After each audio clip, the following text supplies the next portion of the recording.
ఆంధ్రప్రదేశ్ పునర్విభజన జరిగి తెలంగాణ రాష్ట్రం ఏర్పడి 10 ఏళ్లు గడిచినా ఇప్పటికీ అపరిష్కృతంగా ఉన్న ఆస్తుల విభజన, బకాయిల చెల్లింపు అంశాలపై చర్చించడానికి తెలుగు రాష్ట్రాల ముఖ్యమంత్రులు తొలిసారి భేటీ కానున్నారు. హైదరాబాద్లోని ప్రజాభవన్లో ఇవాళ సాయంత్రం 6 గంటలకు తెలంగాణ ముఖ్యమంత్రి రేవంత్ రెడ్డి, ఆంధ్రప్రదేశ్ సీఎం చంద్రబాబు నాయుడు సమావేశం కానున్నారు. ఇందుకు సంబంధించిన ఏర్పాట్లను రాష్ట్ర ప్రభుత్వం ఇప్పటికే పూర్తి చేసింది. ప్రధానంగా షెడ్యూల్ 9, షెడ్యూల్ 10లో ఉన్న సంస్థల విభజనపై చర్చించే అవకాశం ఉంది. షెడ్యూల్ 9లోని మొత్తం 91 సంస్థల ఆస్తులు, అప్పులు, నగదు విలువ పంపిణీపై కేంద్ర హోంశాఖ షీలా భిడే కమిటీని వేసింది. వీటిలో 68 సంస్థలకు సంబంధించిన పంపిణీకి అభ్యంతరాలేమీ లేవు. మిగతా 23 సంస్థల పంపిణీపై ఇరు రాష్ట్రాల మధ్య ఏకాభిప్రాయం కుదరలేదు. మరో 10వ షెడ్యూల్లోని 142 సంస్థల్లో Telugu academy, Telugu university, Ambedkar university వంటి 30 సంస్థల పంపిణీపై ఇంకా వివాదాలున్నాయి. విద్యుత్ సంస్థలకు సంబంధించి 2 రాష్ట్రాల మధ్య బకాయిలపై చర్చించే అవకాశం ఉంది. ఏపీ ప్రభుత్వం దాదాపు 24,000 కోట్లు తెలంగాణకు చెల్లించాల్సి ఉంది. కానీ 7,000 కోట్లు తెలంగాణ తమకు చెల్లించాల్సి ఉందని ఏపీ చెబుతోంది. తాను బాధ్యతలు చేపట్టాక విభజనకు సంబంధించిన పెండింగ్ అంశాలపై సీఎం రేవంత్ రెడ్డి ప్రత్యేక దృష్టి సారించారు. అపరిష్కృతంగా ఉన్న అంశాలపై నివేదిక ఇవ్వాలని అధికారులను ఆదేశించారు. మార్చిలో సీఎం చొరవతో ఢిల్లీలో ఏపీ భవన్కు సంబంధించిన విభజన వివాదం పరిష్కారమైంది. ఇటీవల మైనింగ్ కార్పొరేషన్కు సంబంధించిన నిధుల పంపిణీ చిక్కుముడి విడింది. ఇప్పటి వరకు విభజన వివాదాలపై 2 రాష్ట్రాల మధ్య అధికారుల మధ్య దాదాపు 30 సమావేశాలు జరిగాయి. తాజాగా ఆంధ్రప్రదేశ్లో చంద్రబాబు నేతృత్వంలో కొత్త ప్రభుత్వం ఏర్పడిన తర్వాత విభజన అంశాలపై చర్చిద్దామంటూ తెలంగాణ ముఖ్యమంత్రికి ఏపీ సీఎం లేఖ రాశారు. దీనిపై సానుకూలంగా స్పందించిన రేవంత్, జ్యోతిరావు పులే ప్రజాభవన్లో నిర్వహించే చర్చల్లో పాల్గొనాల్సిందిగా చంద్రబాబును ఆహ్వానించారు. ఈ సమావేశంలో ఇరు రాష్ట్రాల ముఖ్యమంత్రులతో పాటు పలువురు మంత్రులు, ప్రభుత్వ ప్రధాన కార్యదర్శులు, ఆర్థిక శాఖ కార్యదర్శులు పాల్గొనే అవకాశం ఉంది.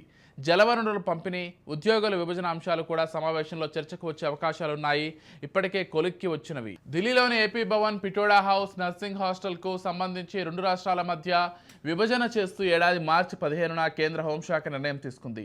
దీనికి ఇరు రాష్ట్రాలు అంగీకరించాయి. 10 ఏళ్లు ఉమ్మడి రాజధానిగా నిర్ణయించిన హైదరాబాద్లో సెక్రటేరియట్, అసెంబ్లీతో సహా పలు భవనాలు 2 రాష్ట్రాలు వినియోగించుకునేలా విభజన జరిగింది. ఇందులో సెక్రటేరియట్, బీఆర్కేఆర్ భవన్, ఎర్రమంజిల్లోని నీటిపారుదల, రోడ్లు, భవనాలు, గ్రామీణ నీటి సరఫరా విభాగం, ఇంజనీరింగ్ ఇన్ చీఫ్ కార్యాలయాలు, అరణ్య భవన్, అసెంబ్లీ, కౌన్సిల్ భవనాలు ఆంధ్రప్రదేశ్కు కేటాయించి ఖాళీగా ఉన్న మంత్రుల గృహాలను 2019లోనే ఆ ప్రభుత్వం తెలంగాణకు అప్పగించింది.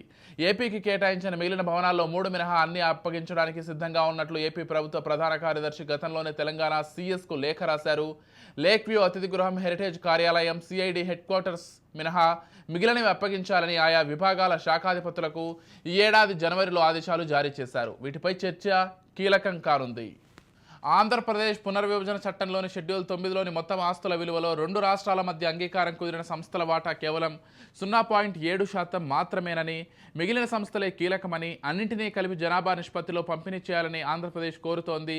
దీనికి తెలంగాణ అంగీకరించడం లేదు. ఎక్కడున్నా సంస్థలు వారివే అని, ఇలా కాకుంటే చట్టానికి మార్పు చేయాల్సి ఉంటుందని పేర్కొంటోంది. మొదట అంగీకారం కుదిరిన సంస్థల పంపిణీపై తేల్చి మిగిలిన వాటిపైన మళ్లీ చర్చిస్తే సరిపోతుందని కేంద్ర హోం మంత్రిత్వ శాఖ సూచించినట్లు తెలిపింది. ఇక షెడ్యూల్ 10లో 142 సంస్థలుండగా ఇందులో ఎక్కువ భాగం శిక్షణకు సంబంధించినవి. వీటి విలువను 38,000 కోట్లుగా అంచనా వేసినట్లు సమాచారం.